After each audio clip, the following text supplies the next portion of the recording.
Sukunya sudah ada sebelum kemerdekaan. Jadi kalau ingin diakui di Sungai Buloh, ya melapor lah. Nah, kenapa saya pernah dulu pergi ke Nias, mereka tanya sama saya, ini contoh ya Bu, kamu siapa? Saya Nias Minang. Kenapa kamu bilang kamu Nias Minang? Ya, contohnya aja, jangankan bapak saya lahir di Minang, kakek saya masih lahir di Minang, makanya saya tidak berani bilang saya sepenuhnya orang Nias.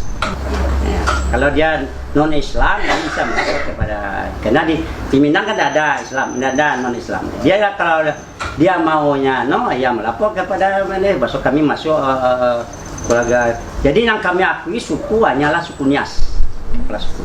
Apa permasalahan suku Nias? Mereka menyelesaikan. Kalau tidak bisa menyelesaikan, dia yang baru informasi kepada kami.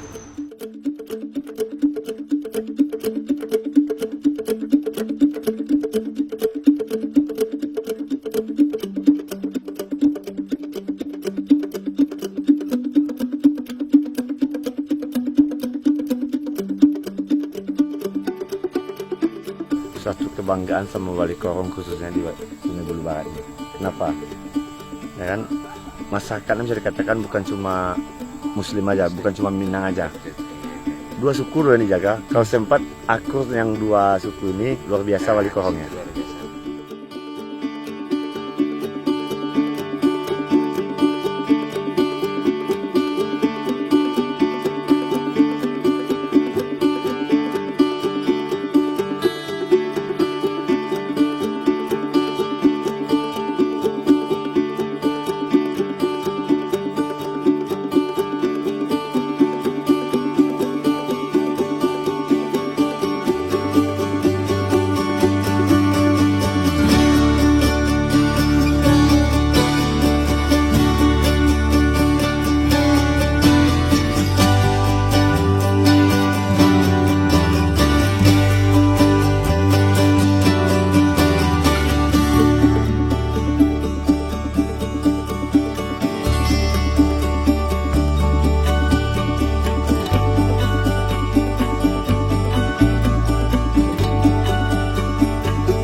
Waktu di zaman Belanda, keberadaan orang Nias ini, karena orang Nias tentu yang memimpinnya juga orang Nias. Ya kan? Nah, kenapa orang Nias yang memimpin selalu? Ya, kenapa enggak orang yang dari luar, orang Nias yang memimpin? Sebab bahasa. Menyangkut dengan bahasa Nias udah beda. Ya kan? Dulu enggak ada bahasa Nias ini bisa membacakan bahasa Indonesia. Bahasa Minang enggak ada. Ya kan? Cuma sedikit, ya, ibaratnya putus-putus. Makanya pemerintahan zaman Belanda menunjuk salah satu suku Nias ini menjadi kepala kampung, tukang atur banyak. Ya, dia untuk keninir masyarakat Nias yang ada di Tanjung Basong di Sungai Buloh ini. Sungai Buloh itu kan daerahnya itu datanya sekitar 1910 ya. Pokoknya di atas 1910 ya. Tapi dia datang ke Sungai Buloh itu karena dia mengolah tanah. Mengolah tanah itu harus minta izin kepada pemuka adat di Sungai Buloh. Di waktu itu menurut ceritanya datang menghadap ke Sungai Buloh, dia minta izin karena Mas Buloh untuk menggarap tanah di Sungai Buloh.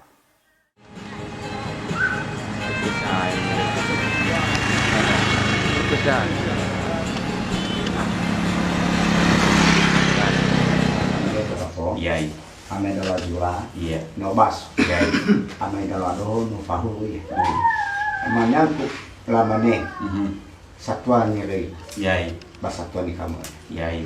Nino ofeta iba tayo baso, ido, lamane susatu bakal, iya, lamane si mane tuangu, iya, si iya, si mane dono, iya, mane mino iri jatua, na iri jatu panua, Tapi satu panon kami. Iya.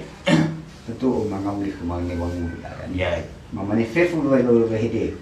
Mama ni wis pada tu sebab. Enggak apa-apa. Maaf. Jadi adat kami yang ada di Padang ini sepertinya campur. Ya, disatukan adat Nias tadi sama adat Minang. Ya. Di Nias ini kalau cara adatnya beda pula. Ya kan? Karenanya cuman adat Nias ini kita nggak pernah ke sana gitu.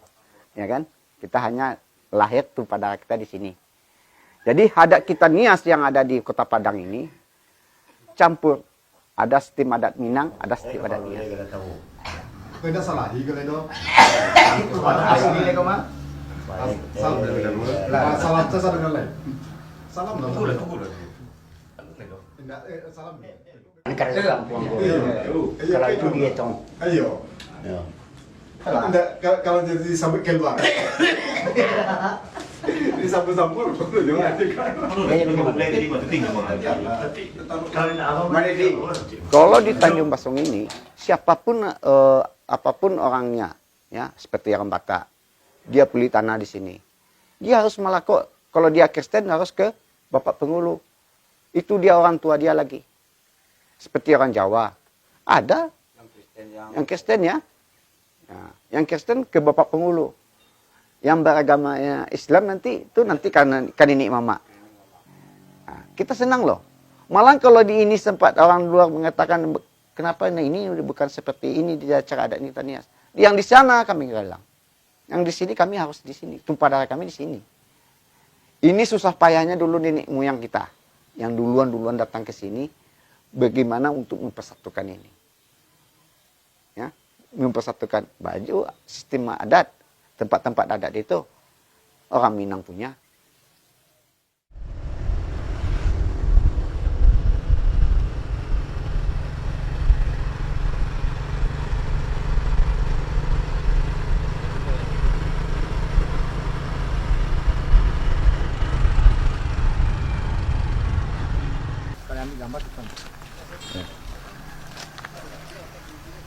Kira-kira berapa luasnya? Berapa ya? Pemakaman luas lah. Luas Kira-kira termasuk yang ini. Cuman yang isinya dulu kan ini. Iya. Jadi sekitar 100 kali berapa ya? Sekitar 100 kali 50. 50 lah. 100 kali 50. Kalau posisinya dua tempat. Ada di tempat yang lama di daerah irigasi. Irigasi di sebelah ya di ujung irigasi. Oh, irigasi. Cuman mungkin kalau di Gajah ke sana jauh. Itu kapasitas ada berkisar 120 orang lah. Oh, gitu. Iya, iya. Kalau ini dah berapa lama ini, Bang? Lamanya kuburannya di sini. Kalau dari tahun awalnya tuh Udah tidak bisa kami pun tidak bisa diapakan. Cuma karena ini dari istilah dari nenek dulu moyang. udah ada di sini. Ya. Dan ini pun bapaknya Datuk Orang Mudo. Datuk Raja Mudo. Raja Mudo. Itu namanya ada tuh. Ini D Dalinaso. Ini marganya Harefa. DT ini Datua. Erni Rajo, ini Mudo yang kedua. Jadi singkatan cepatnya Dalinaso Harefa, Datua Rajo Mudo yang kedua. Nah, Lahir berapa itu? lahir 1935. Tanggal 10 bulan 3 1935. Meninggalnya 2005.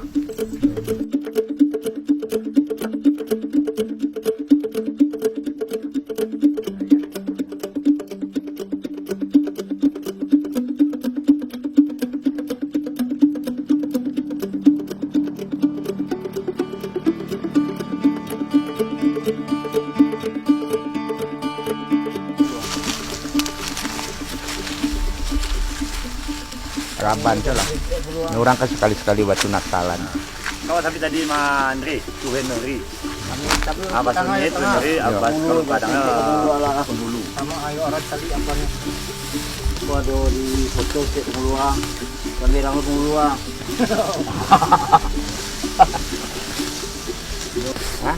Yang orang tua? Untuk tu lah ngomong.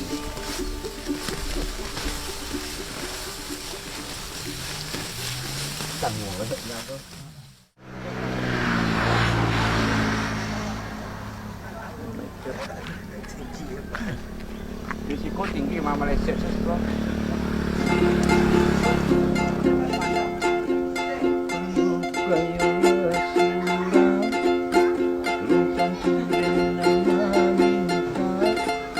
Satuan luasanku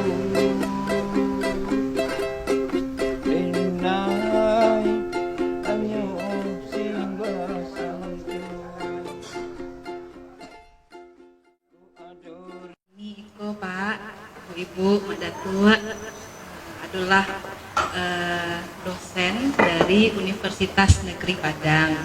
Kebetulan Ambo adalah dosen untuk mata kuliah pendidikan multikultural. Jadi Iko sebuah terobosan sebenarnya. Terobosan baal kalau awak mendatangi masyarakat awak di Minangkabau kok. Nilai-nilai aku yang ada dengan masyarakat awak terkait dengan multikultural. Karena apa Pak? Multikultural di Indonesia tuh banyak sekali peristiwa konflik. Kami di Sungai Buloh ada 6 balai nenek mama, ya, dan 5 suku. Jadi 6 balai nenek mama, 5 suku. Kemudian termasuk sanak kami yaitu suku Nias yang ada di negeri Sungai Buloh.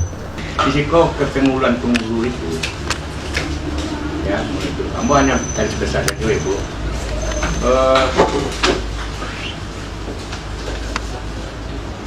Hanya ada bedanya sedikit, maksudnya kayak itu.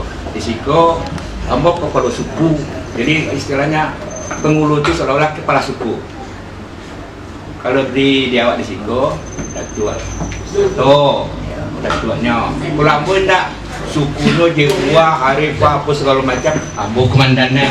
Nah, itu bedanya saja.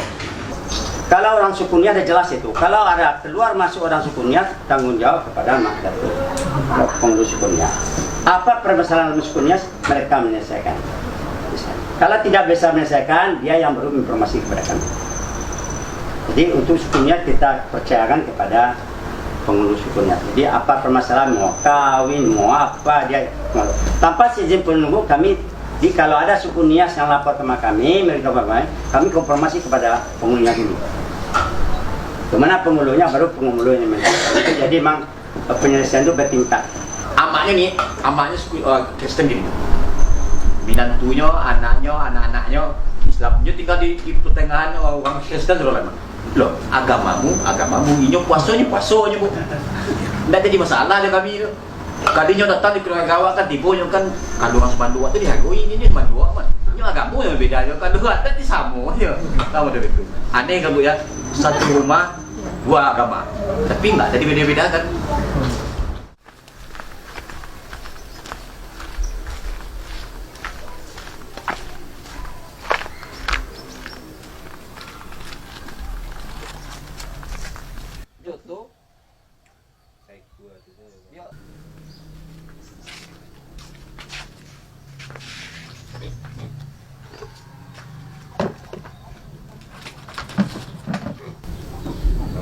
Gadangnya mau gadang. Oh, kalau gadangnya itu ketergantungan bang. Makanannya. Ionya terbagi-bagi kegunaannya mah. Oh, artinya kalau kita di dalam kerapatan adat misalnya beralek acaranya kuno. Ya kalau kuno istilahnya harus pakai iko. Ada ketek ya loh. Kalau tibo dialek ketek, kalau awak di siko indak kita pakai. Kalau dialek kuno kita pakai terkecuali. Aku pakai terkecuali seperti nenek mama, seperti ambul nenek mama enak.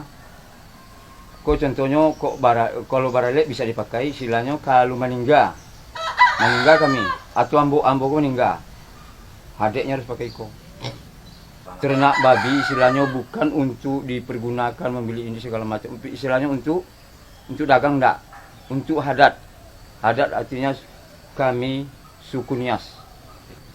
Enggak lo boleh de paling batiknya 3, istilahnya itu memang untuk hadat. Jadi kalau untuk perselanakan adat sebenarnya itu tidak ada permasalahannya. Nggak ada permasalahannya. Contoh, kalau kena itu kebutuhan adat istiadat Nias, mereka menghalangi, oh ini tidak boleh di sini, tidak. Cuman kita harus saling menghargai. Ya.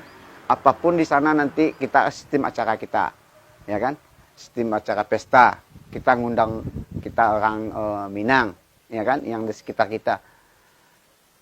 Pestanya beda juga, kita bedakan.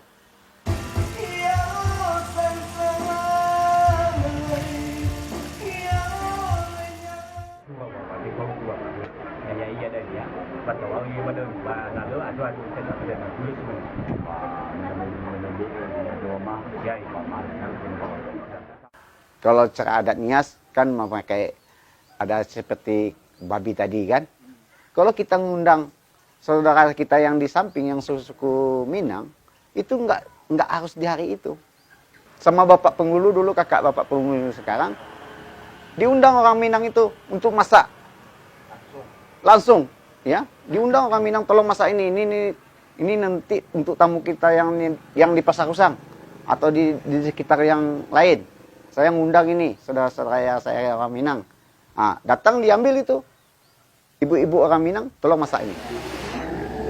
Bapak sudah kebiasaan bagi kami orang Nias bahwa dalam perkawinan harus diadakan suatu kedatangan ponakan kami, yaitu ingat nanti untuk meminta berkat Tuhan dan meminta berkat dari Nunggu dan Subaya. Tuhan kiranya ingat nanti ponakan kami dengan Tuhan.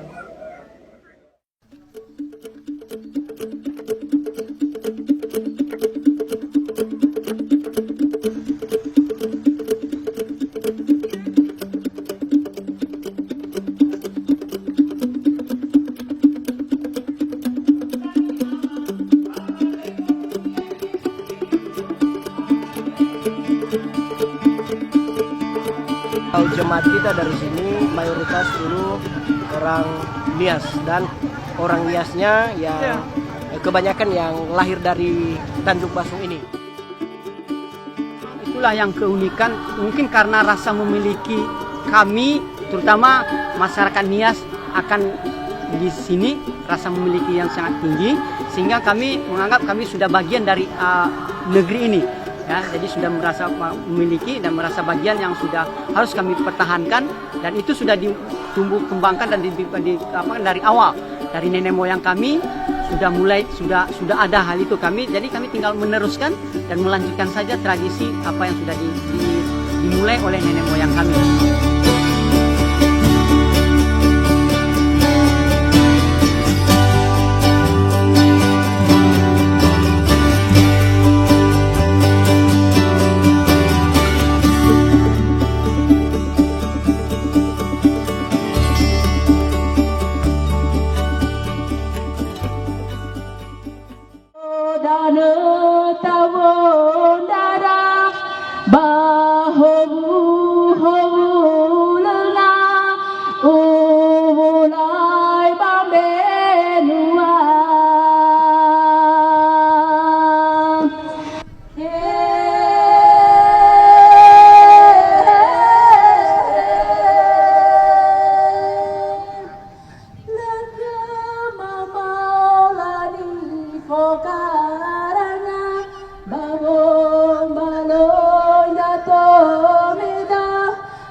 Masyarakat Nias di sini setiap tahun tanggal 17 kita ambil bagian merayakan 17-an, khususnya masyarakat Onon Nias.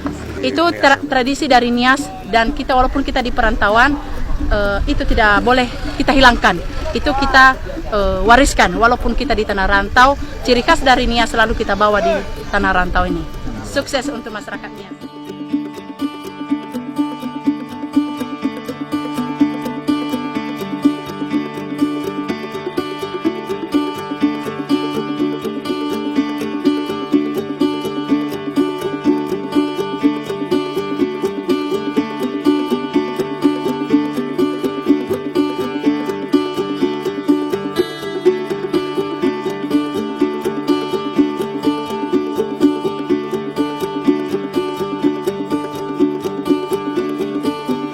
saat ini Bapak, kami akan melaksanakan tradisi lompat batu yang telah menjadi adat kami di Pulau Nias. Dan walaupun kami berada di daerah perantauan, dan kami tetap untuk melestarikan budaya ini.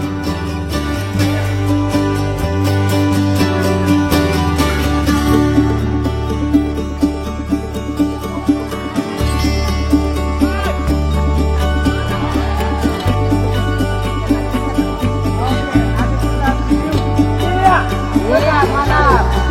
Putaran aku yang indah sekali.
If I remember